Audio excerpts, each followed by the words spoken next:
COVID-19, corona, quarantine, 144, social distancing இந்த மாதிரி வார்த்தைகளெல்லாம் இப்போ நமக்கு ரொம்ப பழகி போன வார்த்தைகள். ஆனால் இந்தியன் கவர்மெண்ட் 21 நாள் லாக்டவுன் சொல்லியிருக்கிற இந்த நேரத்தில் இந்த சோஷியல் டிஸ்டன்சிங்கை எப்படி எதிர்கொள்ள போகிறோம், இந்த சோஷியல் டிஸ்டன்சிங் நம்ம மனதில் என்ன மாதிரி தாக்கத்தை ஏற்படுத்த போகுது அப்படிங்கிறதையெல்லாம் புரிஞ்சுக்கிறதுக்காக தான் இந்த video. Hello and welcome to mind Sai.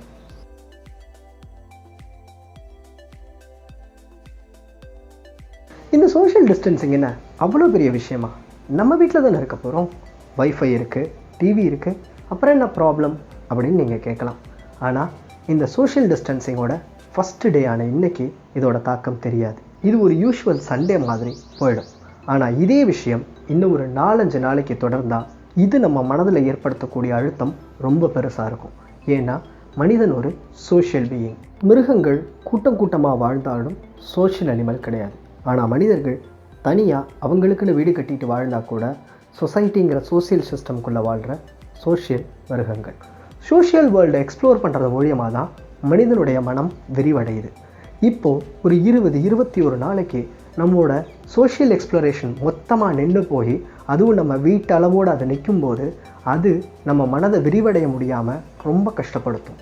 So இதைத்தான் நாம் போர்டம்னு சொல்கிறோம்.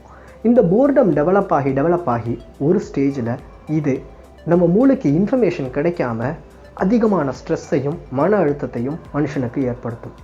ஸோ இதிலிருந்து வெளியில் வரத்துக்கு இதுக்கான கோப்பிங் ஸ்ட்ராட்டஜிஸ் எப்படி அப்படிங்கிறத புரிஞ்சுக்கிறதுக்கு முதல்ல இந்த சோஷியல் டிஸ்டன்சிங்கோட சைக்காலஜியை புரிஞ்சுக்கணும். இந்த சோஷியல் டிஸ்டன்சிங் அப்படிங்கிறதுல 2 விஷயம் இருக்குது.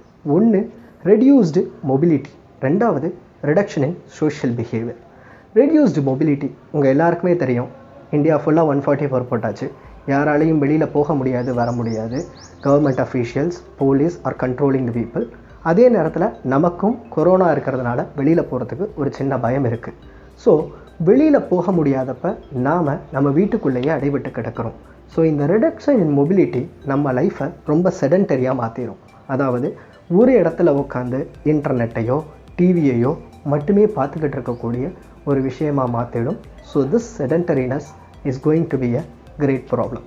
அடுத்தது இந்த செடன்டரினஸ்லேருந்து டெவலப் ஆகக்கூடிய லேசினஸ். ஃபஸ்ட்டு 1-2 நாள் ரொம்ப ஆர்வமாக இருந்தாலும் 10 நாளுக்கு அப்புறம் அந்த ஆர்வம் மொத்தமாக ட்ரெயின் ஆகிடும். அந்த ஆர்வமின்மையால் நமக்கு மனச்சோர்வும் ஏற்படும், உடல் சோர்வும் ஏற்படும். அதுதான் லேசினஸ். மோட்டிவேஷன் எல்லாம் போய் we will be drained out. So அது அதிகமான போர்டத்தினால் வரக்கூடிய ஒரு விதமான mild burning out depression. So அதிலிருந்து நம்ம வெளியில் வரத்துக்கும் நம்மளை தயார் பண்ணிக்கணும். இல்லைனா அது எக்ஸ்ட்ரீம் செடன்டரினஸ்க்கோ அல்லது எக்ஸ்ட்ரீம் லேசினஸ்க்கோ கொண்டு போயிடும். இந்த நிலையில் தான் மனிதர்களுக்கு பலவிதமான சைக்கலாஜிக்கல் டிஸார்டர்ஸ் டெவலப் ஆகுது. சோஷியல் டிஸ்டன்சிங்கோட 2வது பெரிய ஆஸ்பெக்ட் ரெடியூஸ்ட் சோஷியல் பிஹேவியர். தொடர்ந்து ஒரு சில மனிதர்களையே நம்ம பார்த்துக்கிட்டு இருக்கிறதுனால அந்த மனிதர்களே நமக்கு சலிப்பு தட்ட தொடங்குவாங்க. அதனால் நமக்கு அதுக்கு மேலே என்ன பண்ணுறதுன்னு தெரியாத ஒரு ஸ்டாக்னேஷன் வரும். அந்த ஸ்டாக்னேஷன் சுச்சுவேஷனில் நம்ம பிஹேவியர் அக்ரெசிவாக மாறலாம், இல்லை ரொம்ப டல்லாக மாறலாம். அப்படி இல்லைனா என்ன செய்கிறதுனே தெரியாமல் க்ளூலெஸ்ஸாக அன்சர்டனாக இருக்கலாம். ஸோ இந்த மாதிரி பலவிதமான கான்சிக்வன்சஸ்க்கு இந்த ரெடியூஸ்டு சோஷியல் பிஹேவியர் டெவலப் பண்ணும். அடுத்து இதில் இருக்கக்கூடிய மிகப்பெரிய ப்ராப்ளம், இன்றைக்கி நம்ம எதை வரமாக நினைக்கிறோமோ அதுவே தான், அதாவது டெக்னாலஜி. ஸோ டெக்னாலஜியை நம்ம ரொம்ப டிபெண்ட் பண்ணி இருக்கிறதுனால we will start using more social media and more internet. We will rely on information only through news media and social media. அப்படிங்கும் போது நம்ம சோஷியல் மீடியாவில் ஸ்பெண்ட் பண்ணக்கூடிய டைம் ஜாஸ்தி ஆகுது, சோஷியல் மீடியா டிபெண்டன்சி ஜாஸ்தி ஆகுது. ஸோ விர்ச்சுவலாக ஒரு வேர்ல்டில் நம்ம வாழ தொடங்கிடுறோம். ஆனால் இதெல்லாம் முடிஞ்சதுக்கப்புறம் நம்ம நார்மல் வேர்ல்டுக்கு வரணும்னா அதுக்கு ரொம்ப கஷ்டப்படுவோம். This will create a huge psychological inertia which is so hard to cope once after a pandemic. So அதனால் இந்த சோஷியல் மீடியா டிபெண்டன்ஸியை தவிர்க்க வேண்டியதும், நம்ம ஃபேமிலி வேல்யூஸை என்ரிச் பண்ணி அதுக்கு வெளியில் இருக்கக்கூடிய சோஷியல் சிஸ்டமை டெவலப் பண்ணுறதும் நமக்கு ரொம்ப முக்கியமாக அமையுது இந்த சுச்சுவேஷனில். Okay, let's come to the major point. இந்த சோஷியல் டிஸ்டன்சிங்கால் வரக்கூடிய சைக்கலாஜிக்கல் டிஸ்டர்பன்ஸஸை எப்படி நாம் எதிர்கொள்கிறது? இதை பற்றி நான் யோசித்த போது மனிதர்கள் ஆல்ரெடி இந்த சோஷியல் டிஸ்டன்சிங்கை ப்ராக்டிஸ் பண்ணியிருக்காங்களா அப்படின்னு யோசித்தேன். எனக்கு மனித வரலாற்றில் முக்கியமான ஒரு ஃபேஸை உங்கள் எல்லாருக்கும் ஞாபகப்படுத்த வேண்டி வந்தது. லெட்ஸ் டேக் இந்த கொரோனா எபிசோட் ஒரு மழைக்காலம் மாதிரி. நம்ம இப்போ லாக்டவுனில் இருக்கிறது கற்கால மனிதர்கள் குகையில் வாழ்ந்த மாதிரி. எப்படி ஒரு மழை காலத்தில் ஒரு கற்கால மனிதனால் வெளியில் போய் வெளி உலகத்தை எக்ஸ்ப்ளோர் பண்ண முடியாதோ, அவனுடைய ரெகுலரான வேட்டைக்கு அவனால் போக முடியாதோ, அவனோட குடும்ப உறுப்பினர்களை தவிர வேறு யாரையும் பார்க்க முடியாதோ, அதே சூழ்நிலையில் தான் நாம் இருக்கோம். ஆனால் பெரிய ப்ராப்ளம் அவனுக்கு நமக்கு இருந்த அளவுக்கு சொஃபிஸ்டிகேட்டடான பிரெயினோ மைண்டோ கிடையாது. ஆனால் இப்போது நம்மளோட சைக்கலாஜிக்கல் லெவலில் நமக்கு அதெல்லாம் டெவலப் ஆகிருக்கு. ஸோ அதையெல்லாம் தாண்டி நம்ம இந்த சோஷியல் டிஸ்டன்சிங்கை எதிர்கொள்ள வேண்டியிருக்கு. அப்படி குகைகளில் வாழ்ந்த மனிதர்கள்ட்ட இருந்து நம்ம எடுத்துக்க வேண்டிய பாடங்கள் தான் இந்த சோஷியல் டிஸ்டன்சிங்கான சொல்யூஷன். ஸோ ஃபஸ்ட்டு நான் சொன்ன ப்ராப்ளம் த ரெடியூஸ்டு மொபிலிட்டி. இந்த ரெடியூஸ்டு மொபிலிட்டியால் நமக்கு வரக்கூடிய இன்ஃபர்மேஷன் ஸ்கேர்சிட்டி. இதை தவிர்க்கணுன்னா we have to explore in space. But வீட்டுக்குள்ளே இருந்துக்கிட்டு நம்மளால் ஸ்பேஸை எக்ஸ்ப்ளோர் பண்ண முடியாது.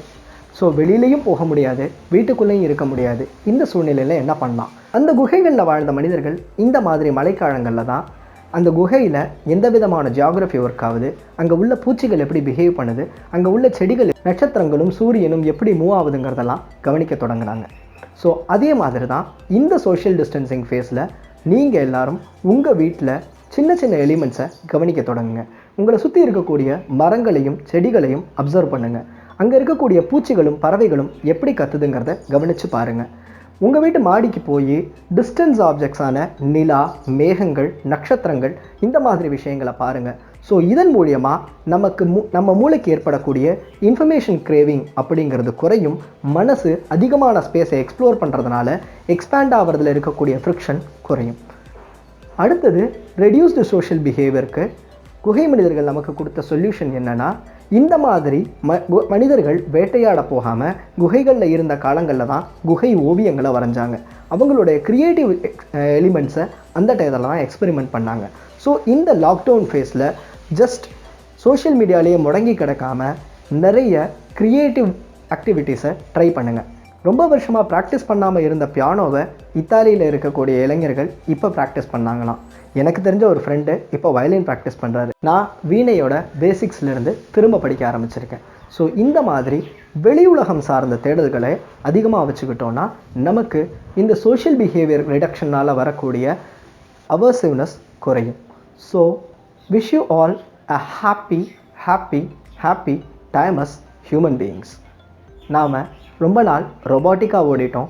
இந்த ஒரு 21 நாள் எக்ஸ்ட்ரீம்லி ஹியூமனாக ஓடுவோம். Thank you so much. Meet you in our next video.